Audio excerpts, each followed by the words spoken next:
بس ويا نينك إيجا بورتن أتكوسيسي يعني أنا كان شو أيو النور الحياة وحويان جاي أصبح على واحد بحسن كلام بتشرو هتناها حلو ونقول له هي أجن أنتين النور ده حيسوق شو جام قرب هتناها أنكسيون بعد حنا دليل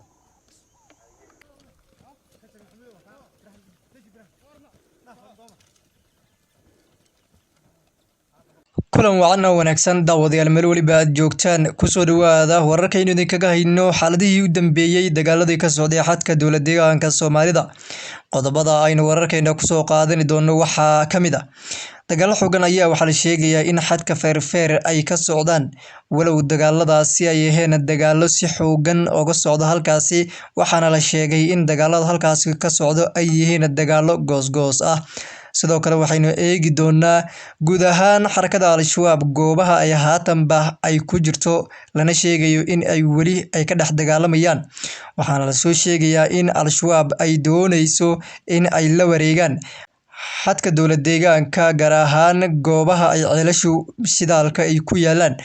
sidoo kale ciidamada booliska ayaa iyaguna dhankooda waxa ay dhifeysyo xoogan kaga jiraan xarakadan al-shabaab oo marka ka dambaysa duulaan kusoo ah dowlad deegaanka Soomaalida qodobadaas iyo qodobo kale ayaynu halkan ku faahfaahin doonaa saaxiibayaal kusoo dhawaada channelka oo subscribe saaro like-na saar asxaabtaadana la sii wadaag haddii aynu ku bilowno wararkii u dambeeyay ee naga soo gaaraya xadka feerfeer ayaa waxaa la soo sheegayaa in halkaasi ay 24 saacadoodkii u dambeeyay ay ka dhacayeen dagaalo goosgoos ah kaasoo u dhaxeeyo xarakadan al-shabaab iyo sidoo kale ciidamada booliska waxaana la sheegay in kooxda argagixisada ee al-shabaab ay doonayaan in ay duulaan ku soo qaadaan xadkaasi feerfeer goobtaasi oo ah goob ka agdhow goobaha ay ku yaalaan ceelasha shidaalka waxaana la sheegay in ciidamada booliska ay halkaasi ay yihiin kuwa dhifeysyo xoogan uga jiro walow la sheegayo dadka halkaasi ku dagaalamaya ee xarakada al-shabaab ka tirsan in ay ka yimaanayaan gobolka xadka uu la wadaago ee gobolka Hiiraan waxaana la sheegay in kooxaha argagixisadu ay marba koox ku soo baxayaan halkaasina ay weerar ku soo qaadayaan ciidamada booliska ayaa dabcan halkaasi aad uga dagaalamaya waxaana la sheegay in wax militariga Itoobiya ama ciidamada Itoobiya ka tirsan ay halkaasi ka dagaalamayeen waxaana la sheegay in ciidanka gaarka ah ee dowlad deegaanka Soomaalida ee booliska ay halkaasi kaligood ka dagaalamayaan maadaama ay ogeyn in ciidamo aad u tiro badan laga soo daabulay magaalada Goday lana keenay goobaha xadadka ay dagaaladu ay ka socdeen maalmihii u dambeeyay ee dagaaladu ay ku dhaxmarayeen kooxda argagixisada al-shabaab iyo sidoo kale ciidamada booliska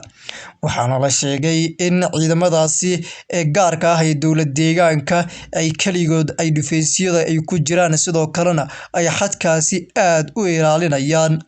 haddaba waxaynu eegi doonaa sababaha ka dambeysa in ciidanka dowladda dhexe ee militariga Itoobiya aysan ka dagaalamin ama ka garab dagaalamin ciidamada booliska sababta keentay ilaa haatanba in aysan howlgalin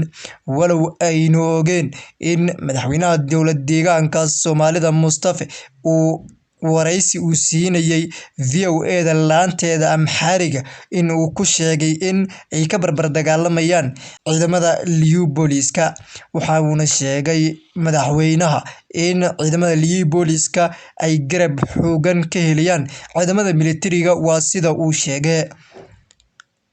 balse waxaynu xog rasmi ah ku haynaa in ciidamada booliska kaliya ay wali xadka ku sugan yihiin sidoo kalena ciidamada militariga Itoobiya ay iyaguna wali aysan howlgal ay bilaabin madaxweynaha dowlad deegaanka Soomaalida ereygii ahaa waxa ay ka dagaalamayaan ciidanka militariga Itoobiya oo ay waxay la safan yihiin ciidanka booliska ayaa waxa ay ku soo beegmaysa xilli aysan jirin wax ciidan militari ah oo ka dagaalamaya xadkaasi kala howlgalaya waatahay haddii aynu dib ugu laabano dagaaladii goosgooska ahaa ee ka dhacay xadka feerfeer waxaa la sheegay in ay halkaasi ay dagaalo xoogan ku dhaxmareen waliba dagaaladaasi oo ah dagaalo goosgoos ah ciidanka booliska waxaana la sheegay in kooxda xarakada al-shabaab halkaasi uu ka soo gaaray jab aad u xoogan waxaana la sheegay in qaar ka mid ah xarakada Al-Shabaab ay gacanta ku soo dhigeen ciidamada liyu booliska. Baraha bulshadana ayay aad u haysteen qaar aad u tiro badan oo ka tirsanaa xarakada Al-Shabaab oo lagu soo bandhigayo baraha bulshada ee internetka, halkaasi oo ka muuqatay in xarakada Al-Shabaab badankooda nolol ay ku qabteen ciidanka liyu booliska. sidoo kale ciidamada militariga Itoobiya ayaa iyaguna waxa la sheegay in wali ay howlgalkoodii aysan bilaabin, waxayna ku sugan yihiin xadka gobolka Afdheer. waa sida uu sheegay madaxweynaha dowlad deegaanka Soomaalida. Haddaba arrinta isweydiinta mudan ayaa ah xadka gobolka Afdheer haddii ay ku sugan yihiin ciidanka militariga Itoobiya, sababaha loo keeni lahayaa xadka feerfeer halkaasi oo dagaalo xoogan ay ka socdaan, sidoo kalena ciidamada liyu booliskana ay dagaaladaasi ay ku jiraan kaligooda. dhanka kale markii la eego waxaa halkaasi ka muuqata in ciidanka militariga Itoobiya lagu amray in aysan wax howlgal ah aysan ka sameynin, sidoo kalena ay xerooyinkooda ku xareysan yihiin. dagaaladii u dambeeyay waxa ay dhacay xadka feerfeerna ka dhacay. waxaa la sheegay in ay ciidanka liyu booliska ay kaga guuleysteen kooxda xargagixisada ee Al-Shabaab, halkaasina ay jab xoogan ku gaarsiiyeen, qaar ka midna ay ka qabteen. waxaana la sheegay in xarakada Al-Shabaab ay dib ugu laabteen halkii ay markii horeba ka soo tallaabeen. ciidanka liyu booliska ayaa u muuqda ciidan kaligood isku filnaansho gaaray, maadaama sida aynu xogta rasmiga ah ee halka ay dagaaladu ka socdaan ee naga soo gaaraya ay sheegayaan in halkaasi ay kaliya ka dagaalamayaan ciidanka gaarka ah ee dowlad deegaanka Soomaalida. balse su'aal kale ayaa haatanba hortaala dadka Soomaaliyeed ama gaar ahaan dadka dowlad deegaanka Soomaalida, waxaana su'aashaasi ay tahay sababta madaxweyne Mustafa Maxamed Cumar uu sheegay in ay ciidamada militariga Itoobiya halkaasi ay ka dagaalamayaan balse aysan wali aynan howlgelin. waxa uuna laanta maxalliga VOA ka sheegay in ay halkaasi ay ka garab dagaalamayaan ciidanka militariga Itoobiya ee liyu booliska ayna garab siinayaan, balse arrintaasi ayaa noqonaysa arrin waxba kama jiraan ah. ciidamada liyu booliska qaarkood aynu la hadalnay ayaa sheegay in aysan helin wax garab ah oo kaga yimaaday ciidanka militariga Itoobiya. waxa uu noo cadeeyay in ciidankaasi ay ku xareysan yihiin goob xero ah, walina aysan ka soo banaan bixin. waxaana la sheegay in madaxweynaha dowlad deegaanka uu intaasi sii raaciyay in ciidanka militariga Itoobiya ay iyagu wali ay ka howlgalayaan, sidoo kalena dagaaladu ay qayb ka yihiin.